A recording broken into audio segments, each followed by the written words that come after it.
আপনি কি জানেন, যত বড় গুনাহী হোক না কেন, আল্লাহর রহমত তার চেয়েও বড়। একবার এক যুবক, নাম তার খালিদ। সে মদ, জুয়া, হারাম কাজ সবকিছুতেই লিপ্ত ছিল। মানুষ তাকে বলতো, তোর কোনো আশা নেই। কিন্তু এক রাতে তার মা অসুস্থ হয়ে পড়ে। হাসপাতালে যাবার সময় সে বলে, বাবা, নামাজ পড়ে আল্লাহর কাছে দোয়া করো।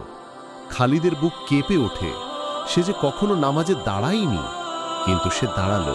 কাঁদতে কাঁদতে বলল, হে আল্লাহ, আমি জানি আমি গুনাহগার, তবু তুমি মাকে সুস্থ করে দাও। সকালবেলায় ডাক্তার এসে জানায়, আপনার মা এখন অনেক ভালো আছেন।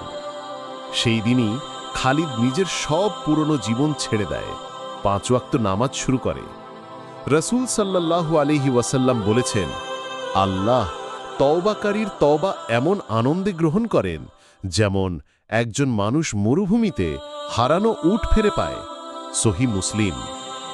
তওবার দরজা কখনো বন্ধ হয় না। আল্লাহর রহমতের কাছে কোনো গুনাহই বড় না।